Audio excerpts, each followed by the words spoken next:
창조주이신 전능하신 하나님, 주님은 혼돈과 공허에서 빛과 질서를 만드시고 어둠 속에 있던 우리를 빛으로 불러주시며 우리 안에 주님의 질서를 사모하는 마음을 심어주셨습니다. 하나님께서 창조하신 피조 세계를 살아가면서 어두움이 빛을 이기지 못함을 매일같이 경험하며 잠이 들 때마다 우리에게 주신 모든 시간이 소멸되는 그날을 기억하도록 하셨습니다.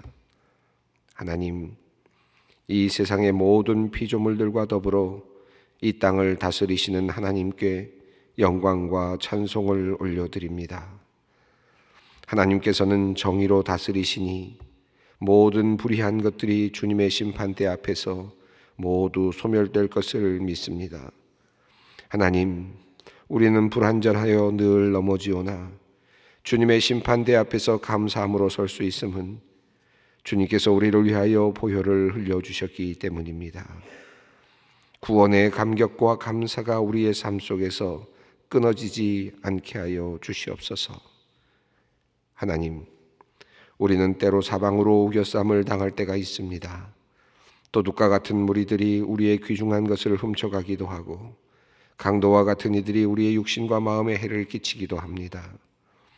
우리가 강도를 만나 쓰러져 있을 때에 선한 주님께서 늘 피 묻은 손으로 우리를 일으켜 세워주실 것이니 우리에게는 두려움이 없습니다. 하나님, 이 땅에서 억울한 일을 당하는 사람들에게 하나님의 살아계심을 분명히 보여주시기를 기도합니다. 악의를 가지고 사람을 모함하는 이들이나 거짓을 말하는 이들은 하나님의 공의로 다스려 주시옵소서. 이 땅에 불의가 발을 붙이지 못하도록 주님께서 천군과 천사를 보내어 주님의 교회를 그리고 주님의 성도들을 주님의 백성들을 지켜 주시옵소서. 하나님, 이 나라의 언론인들을 위해 기도합니다. 자신에게 주어진 사명의 막중함을 알게 하시고 세상을 살리고 사람들에게 희망을 주며 인류가 화목해 되는 일에 소중한 달란트를 사용케 하여 주시옵소서. 문장의 힘을 잘 사용케 하시되 그 힘의 노예가 되어 교만하게 되는 일이 없도록 인도하여 주시옵소서. 혼란하고 정신없이 돌아가는 요즘입니다. 하나님, 글을 쓰거나 말을 하거나 늘 하나님 앞에서 하듯이 하게 하여 주시옵소서. 하나님, 이 땅에 소외된 자들을 위하여 기도합니다.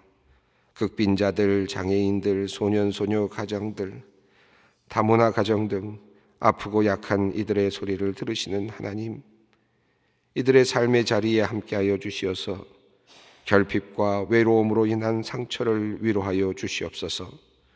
국가가 이들의 소리에 귀를 기울이게 하시고 적절한 대안을 만들어갈 수 있기를 원합니다. 이 나라가 태생적인 약자들과 상생하는 생명의 공동체가 되게 하여 주시옵소서. 복지와 성장의 균형이 잘 잡힌 생태계의 회복이 있기를 소망합니다. 그 회복을 위해 믿는 우리가 먼저 일하게 하여 주시옵소서. 사회적 약자들의 문제에 관심 갖게 하시고 우리에게 있는 것으로 그들을 기꺼이 도울 수 있는 마음을 허락하여 주시옵소서. 물질적인 도움뿐 아니라 그들의 진정한 벗이 되고 우리가 하나님께 받아 누리는 은혜를 전할 수 있는 귀한 주님의 도구들이 되게 하여 주시옵소서. 하나님, 고령화 시대로 접어들며 노년의 삶을 살아가는 어르신들을 위해 기도합니다. 우리 어르신들이 아프지 않게 하여 주시고 절망하거나 우울해지지 않게 하여 주시옵소서. 주님의 말씀이 늘 그의 영혼에 마음에 새겨져 있게 하시고 찬양과 감사가 끊어지지 않게 하여 주시옵소서. 아픔 때문에 기도할 때마다 하나님의 참된 위로와 은혜가 있게 하여 주시고 아픔이 나음을 얻는 하나님의 귀한 돌보심을 늘 경험케 하여 주시옵소서. 하나님, 지금 이 순간에도 질병과 싸우고 있는 환우들을 위해 기도합니다. 이 하루가 회복에 한 걸음 더 가까워지는 소망의 하루가 되기를 원합니다. 시시각각 찾아오는 통증 줄어들게 하여 주시고 수술이나 약으로 인한 부작용이 사라지게 하여 주시옵소서. 무엇보다도 불안함이나 두려움, 분노, 염려, 원망, 미움의 감정이 그들을 삼키지 않도록 그 마음을 주님께서 붙들어 주시옵소서. 생명의 주관자 되시는 하나님의 그 돌보심을 생생하게 느끼며 힘든 치료의 과정을 이겨낼 수 있도록 주님 도와주시옵소서. 하나님, 소망의 성도들을 위해 기도합니다. 알 수 없는 병으로 남편의 건강이 너무 좋지 않아 일도 하지 못하고 집에서 쉬어야 하는 젊은 부부 가정이 있습니다. 어린 자녀들도 친정어머니께 맡기고 본인은 아침 일찍부터 일을 해야 하는 상황입니다.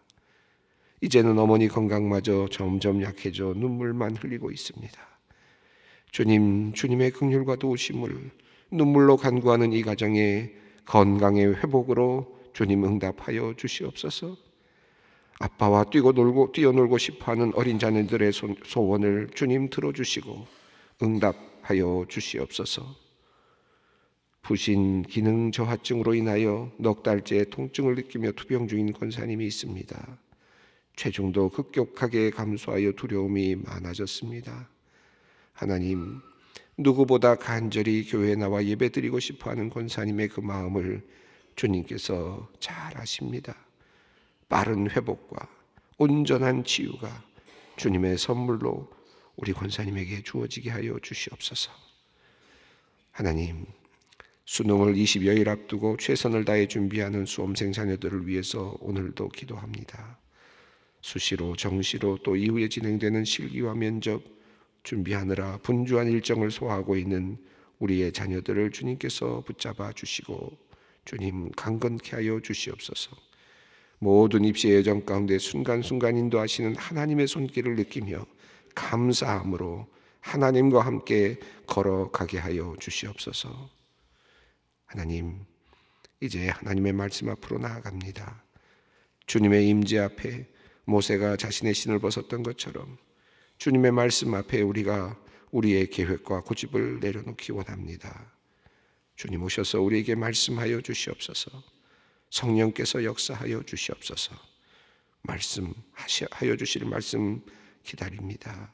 우리 주 예수 그리스도의 이름으로 간절히 기도드리옵나이다.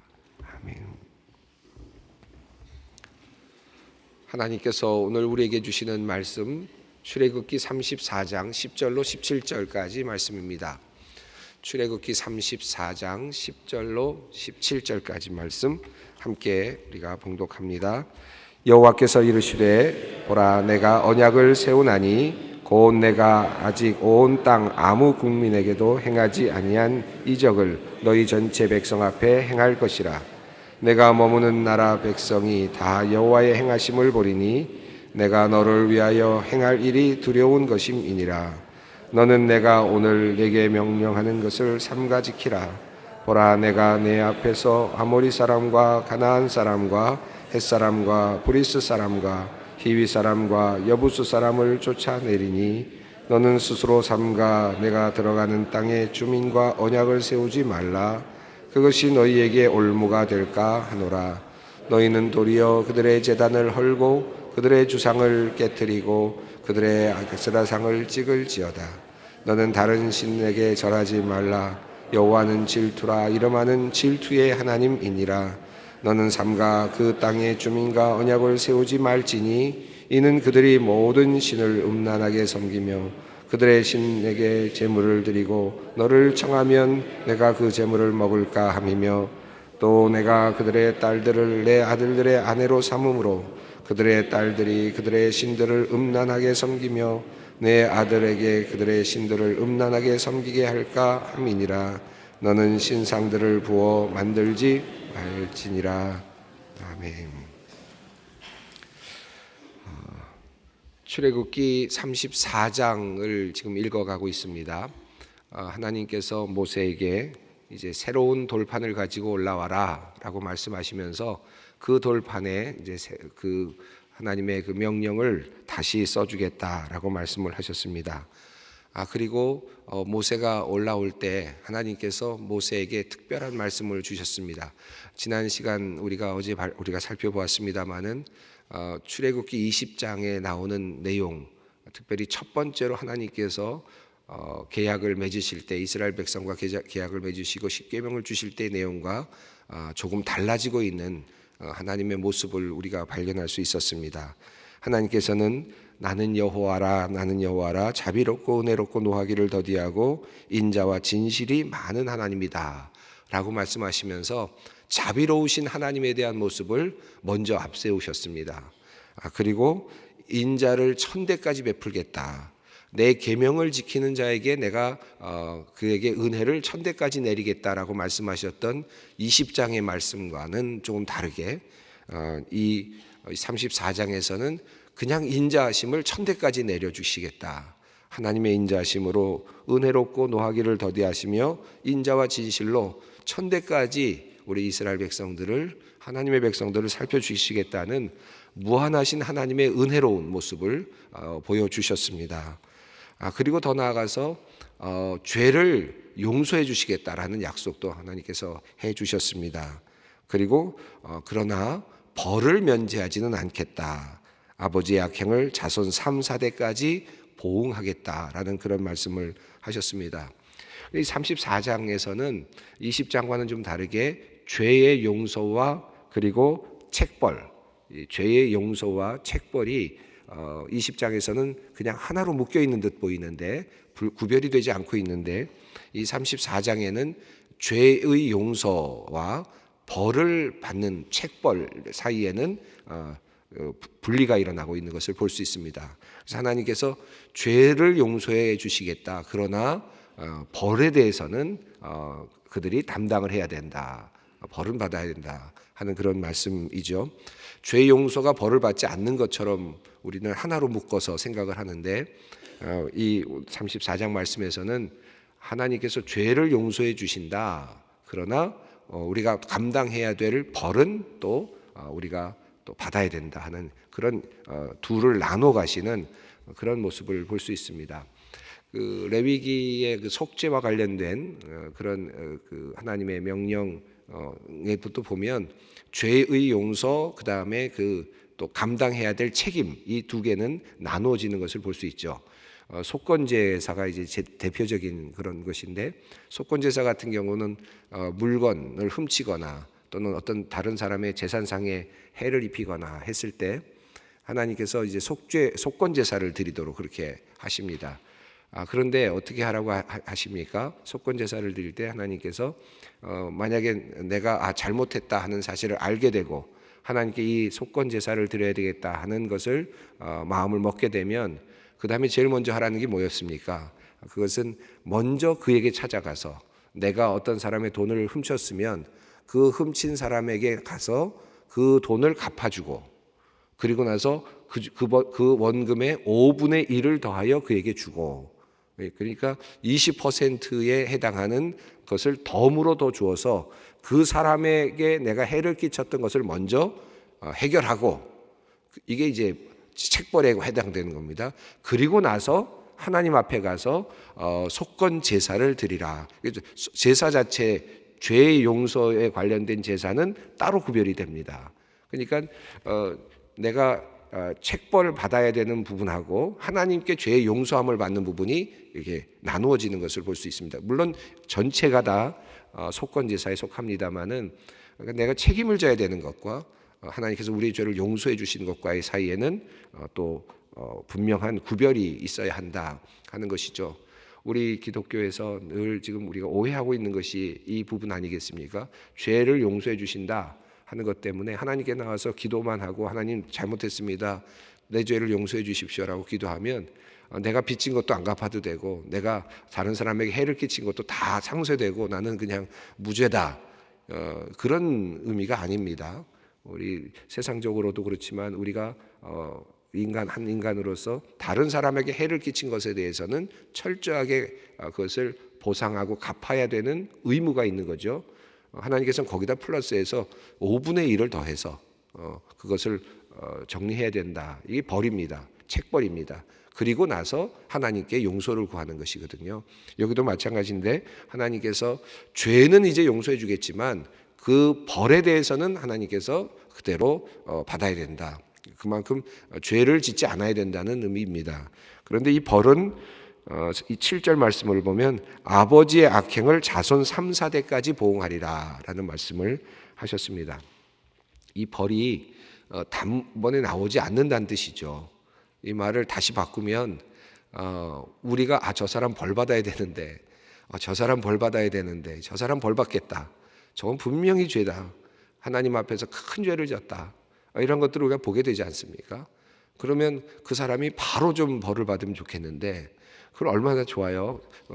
그러면 모든 사람들이 다 바르게 살 텐데 그러지는 않는 것 같아요. 3, 4대까지 보응하리라는 말씀이 어찌 보면 당연히 반드시 보응하겠다는 말씀으로 들리지만 우리 인간 살아가는 인간들로서 사람들로서 봤을 때는 왜 벌이 안 내리나? 저 사람 저렇게 승승장구하나? 저렇게 죄를 지었는데 어떻게 저렇게 잘 되나?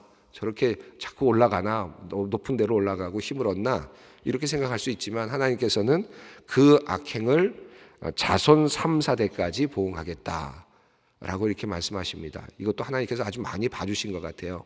1000대까지 그랬으면 큰일 날 뻔했는데 3, 4대까지 그러니까 해결할 수 있는 시간을 하나님께서 주신 거죠. 그러니까 우리의 자손들이 결국은 우리가 행한 악행을 보상받게 된다. 이게 선조로서 우리 믿음의 선조로서 우리가 우리의 자녀들에게 무엇을 남겨줄 거냐. 이거 굉장히 중요한 부분이죠. 그래서 이게 우리에게 축복이 될 수도 있고요. 이 말씀이 우리에겐 굉장히 큰 부담이 될 수도 있습니다. 하나님께서 그 벌을 면제하진 않으시고 아버지의 악행을 자손 3, 4대까지 보응하겠다. 이건 굉장한 책임감을 느끼고 우리가 신앙생활을 하나님의 백성으로서 해야 할 것이라고 생각합니다. 자, 그러자 8절 이후에 오늘 보면 바로 앞에 있는 내용입니다만 모세가 급히 땅에 엎드려 경배하며 9절 말씀을 제가 읽어보겠습니다. 이르되 주여 내가 주께 은총을 입었거든 원컨대 주는 우리와 동행하시옵소서. 이는 목이 뻣뻣한 백성이니이다. 우리의 악과 죄를 사하시고 우리를 주의 기업으로 삼으소서. 죄를 용서해 주시겠다라는 말씀을 하자마자 모세는 그 말씀을 붙잡아서 하나님 죄를 용서해 달라 하는 말씀과 더불어서 우리와 동행해 달라, 여전히 이제 하나님과 동행해 달라는 말씀을 다시 하나님께 간곡하게 드립니다. 이는 목이 뻣뻣한 백성이니다라는 말을 원어로 다양하게 해석을 할 수 있다고 합니다. 그런데 이는 목이 뻣뻣한 백성일지라도 우리의 악과 죄를 사하시고 우리를 주의 기업으로 삼으소서, 이렇게 해석하는 것이 적절하지 않을까 그렇게 봅니다. 목이 뻣뻣한 백성입니다. 이들은 목이 뻣뻣한 백성입니다. 이들이 목이 뻣뻣할지라도 우리의 악과 죄를 사하시고 우리를 주의 기업으로 삼으소서. 하나님께 간절히 모세는 그렇게 기도를 하였습니다. 그리고 이제 오늘 본문으로 넘어갑니다. 10절 말씀이죠. 한번 다시 읽어보겠습니다. 여호와께서 이르시되 보라 내가 언약을 세우나니 곧 내가 아직 온 땅 아무 국민에게도 행하지 아니한 이적을 너희 전체 백성 앞에 행할 것이라. 내가 머무는 나라 백성이 다 여호와의 행하심을 보리니 내가 너를 위하여 행할 일이 두려운 것임이라. 이 부분에서도 참 재미있는 변화가 일어나는데요. 20장에서 하나님께서 첫 번째 계명을 주실 때 하나님께서 하셨던 말씀하고 이 34장에서 두 번째 돌판을 세워주실 때 말씀이 조금 다르죠. 첫 번째 20장에서 하나님께서 돌판을 세워주실 때 나는 질투하는 하나님이라 라고 말씀하시면서 우상을 만들지 말라, 어떤 형상도 만들지 말라 말씀하셨던 십계명으로 이어지는 그 이야기의 흐름을 보면 한번 보실까요? 20장 1절과 2절입니다. 출애굽기 20장 1절과 2절 한번 읽어보겠습니다. 하나님이 이 모든 말씀으로 말씀하여 이르시되 나는 너를 애굽 땅 종되었던 집에서 인도하여 낸 내 하나님 여호와니라. 자, 그리고 나서 너는 나 외에 다른 신을 내 앞에 두지 말라 하는 말씀을 하시죠. 자, 첫 번째로 하나님께서 이스라엘 백성과 언약을 맺으실 때에는 과거를 이야기하셨습니다. 과거를 말씀하시면서 내가 너희들과 어떤 과거를 같이 했는지 기억해라. 나는 너희를 애굽 땅에서 인도하여 낸 하나님 여호와다. 그래서 너희들은 나와 언약을 맺는다 라는 이런 개념입니다. 자, 그러니까 하나님께서 내가 과거에 너희들을 많이 돌보았지 않느냐? 너와 함께 했지. 너의 앞에서 홍해를 가르는 기적을 보여주며 애굽 사람들로부터 너희 손에서 구출해 주었고 너를 구원해내서 여기까지 이르도록 했다. 아말렉과의 전쟁에서 그리고 모든 일들에서 하나님께서 너와 함께 하셨다 하는 그런 말씀을 하시면서 내가 과거에 너를 지금까지 인도해냈다. 이 과거입니다. 과거를 놓고 한번 생각해봐라. 너희가 나의 백성이 아니냐? 내가 너희들에게 얼마나 많은 걸 했느냐? 이제 이런 관점이었죠. 과거를 놓고 하나님께서 언약을 맺자 이렇게 이제 하셨죠. 20장은 그렇지 않습니까?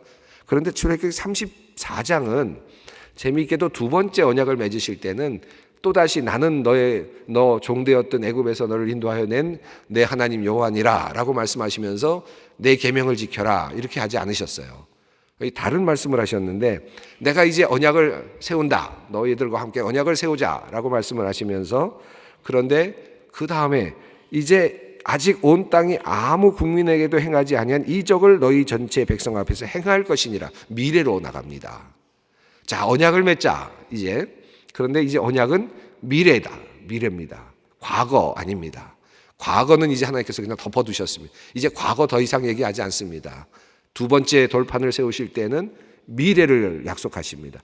이제 내가 온 땅에 한 번도 온 땅의 백성들이 경험해 보지 못한 그런 놀라운 일들을 내 앞에서 앞으로 행하게 될 것이다. 자, 나는 너의 하나님이 되어줄 것이야. 미래의 너의 하나님이 되어주마. 라는 약속을 하시면서 내가 머무는 나라 백성이 다 여호와의 행하심을 볼 것이다. 모든 사람이 볼 수 있도록 내가 그 기적을 만들어낼 것이다. 그래서 그 일은 사람들에게 다른 이들에게 두려운 일이 될 정도다. 두려운 일이 될 것이다. 라고 그렇게 말씀을 하십니다. 그러니까 이 하나님께서 약속하시는 그 두 개의 그 약속의 언약을 맺자고 하실 때 두 개의 약속의 틀이 있죠. 하나는 과거를 놓고 내가 너에게 이렇게 지금까지 인도해 내었으니 그러니 너는 나의 백성이 되어야 한다라는 말씀을 하고 계시고 두 번째 오늘 말씀은 이제 앞으로 너에게 있을 창창한 미래를 내가 약속하마. 내가 너와 함께 하리라 는 약속과 더불어서 이제 아무도 경험해 보지 못했던 기적을 네가 경험할 것이고 너의 주위 사람들이 경험하게 될 것이다. 어마어마한 약속을 주시면서 이제 나랑 언약을 맺자. 더 멋진 하나님이시죠. 이제 과거에 내가 과거 했으니까 이제는 본전 뽑아야 되겠다 이런 개념이 아니시고 이제 너의 미래를 너와 함께 하리라 하는 아주 놀라운 약속과 더불어서 하나님께서 언약을 맺자고 하십니다. 이후에 많은 이적들이 있죠. 사람들이 한 번도 경험해 보지 못했던 이적들도 그들이 또 경험하게 되죠. 물론 이미 그 전에도 그랬죠. 홍해가 갈라지는 기적 같은 경우도 그랬습니다. 나중에 이제 여리고성이 무너지는 것도 그렇고요. 그렇죠? 또 해가 중천에 서서 움직이지 않는 것도 그렇고요. 이제 앞으로 볼 일들이 많습니다. 하나님께서 이스라엘 백성들을 향해서 주시는 놀라운 기적들이 이제 준비되고 있습니다. 이런 것들을 하나님께서 약속하시면서 이제 약속을 맺자라고 말씀을 하십니다. 오늘 여러분 우리 교회도 마찬가지고 또 우리 여러분 한 분 한 분 우리 모두 한 분 한 분도 하나님 오늘 이렇게 이 말씀을 저희들에게 건네주시는 오늘 이 아침이 됐으면 좋겠습니다. 내가 너의 미래, 우리 교회의 미래 아무도 경험하지 못한 기적을 너희들에게 앞으로 행할 것이라. 내가 머무는 나라 백성이 다 여호와의 행하심을 보리니 내가 너를 위하여 행할 일이 두려움이 될 것이니라. 이 엄중하고도 아주 장엄한 하나님의 약속과 더불어서 우리가 이제 언약을 다시 갱신하는 그런 오늘이 되었으면 좋겠습니다. 자, 11절 이제 그런 내용이 나오는데 11절을 읽어봅니다. 너는 내가 오늘 네게 명령하는 것을 삼가 지키라. 보라, 내가 내 앞에서 아모리 사람과 가나안 사람과 헷 사람과 브리스 사람과 히위 사람과 여부 사람을 쫓아내리니. 자, 이제 하나님께서 그러면 이제 네가 해야 될 일을 이제 가르쳐 주면 오늘 본문 말고도 계속 좀 이어집니다만은 첫 번째로 하나님께서 말씀하십니다. 너는 내가 오늘 네게 명하는 것을 삼가 지키라. 이제 미래를 위해서 너희들의 찬란한 미래를 내가 약속하리라 라는 약속과 더불어서 이제 그 언약을 맺자고 하시면서 내가 이제부터 이야기하는 것을 너희들이 지켜야 한다는 것입니다. 첫 번째는 가나안 족속 그곳에 이제 내가 너희들에게 줄 땅에서 그곳에 살고 있었던 사람들을 쫓아내라 하는 말씀입니다. 이것은 23장에서도 이미 하나님께서 이미 명령하셨던 내용입니다. 왕보를 보내겠다라는 말씀하셨고 그리고 그들을 조금씩 쫓아내리라 하는 말씀을 하셨죠. 기억나실 것입니다. 23장 28절부터 31절 있었던 말씀인데 같은 내용입니다. 새로운 땅을 너에게 주면은 그곳에 있는 사람들을 쫓아내야 된다 하는 내용이었고 12절 읽습니다. 너는 스스로 삼가 내가 들어가는 땅에 주민과 언약을 세우지 말라. 그것이 너희에게 올무가 될까 하노라. 자, 그 땅에 들어가면 그 사람들을 다 내쫓아야 된다. 내쫓지 않고 그들과 언약을 맺게 되면, 동거하는 계약을 맺게 되면 그것은 너희들에게 올무가 될 것이다 라는 것입니다. 15절을 봅니다. 너는 삼가 그 땅의 주민과 언약을 세우지 말지니 이는 그들이 모든 신을 음란하게 섬기며 그들의 신들에게 제물을 드리고 너를 청하면 내가 그 제물을 먹을까 함이며 16절입니다. 또 내가 그들의 딸들을 내 아들의 아내로 삼음으로 그들의 딸들이 그들의 신들을 음란하게 섬기며 내 아들들에게 그들의 신들을 음란하게 섬기게 할까 함이니라. 자, 땅에 있는 백성들을 내쫓아야 되는 것이 하나님의 명령이고 그들과 동거하면서 언약을 맺지 않아야 된다는 것입니다. 그런데 그 이유는 첫 번째 15절 너희가 부지중에 그러다 보면 그들과 함께 살게 되니까 모든 음란하게 섬긴 신들에게 바쳤던 제물을 너희가 부지중에 먹을 수 있기 때문이다는 것이고 16절은 또 그러다 보면 아내를 맞이하게 되고 배우자를 맞이하게 됨으로써 그 신들을 섬기는 그런 족속으로 너희가 바뀔 수 있다. 너희도 음란하게 그 신들을 섬길 수 있기 때문이다 라고 그렇게 말씀하고 계십니다. 그래서 그렇게 하지 말라 하는, 그들을 쫓아내야 되고 그들과 언약을 맺어서는 안 된다라는 말씀을 하셨습니다. 그리고 도리어 어떻게 하라고 말씀하시는지요? 13절 14절을 읽어봅니다. 너희는 도리어 그들의 제산들을 헐고 그들의 주상을 깨뜨리고 그들의 아세라상을 찍을지어다. 14절입니다. 너는 다른 신에게 절하지 말라. 여호와는 질투라 이름하는 질투의 하나님이니라. 17절 읽겠습니다. 너는 신상들을 부어 만들지 말지니라. 그곳에 있는 제단들을 헐고 주상을 깨뜨리고 아세라상을 찍어버리고 그 신에게 절하지 말아라. 하나님은 질투의 하나님이시다. 너는 신상들을 만들지 말라. 하나님께서 지금 새로운 계약을 말씀하시면서 우리 이스라엘 백성들에게 명령하시는 계약의 내용입니다. 오늘 10절 말씀을 붙잡고 오늘 기도의 자리로 나가면 좋겠습니다. 아무것도 보지 못했던 온 땅 아무 국민에게도 행하지 아니한 이적을 너희 전체 백성 앞에 행할 것이니라. 이 말씀 붙잡고 하나님, 이제 나의 미래를 하나님과 함께하기 원합니다. 하나님, 나의 하나님이 되어주십시오. 주님 앞에 간절히 기도하는 오늘이 되기를 원합니다. 우리 주님 가르치신 기도 함께 드립니다. 하늘에 계신 우리 아버지, 아버지의 이름을 거룩하게 하시며 아버지의 나라가 오게 하시며 아버지의 뜻이 하늘에서와 같이 땅에서도 이루어지게 하소서. 오늘 우리에게 일용할 양식을 주시고 우리가 우리에게 잘못한 사람을 용서하여 준 것 같이 우리 죄를 용서하여 주시고 우리를 시험에 빠지지 않게 하시고 악에서 구하소서. 나라와 권능과 영광이 영원히 아버지의 것입니다. 아멘.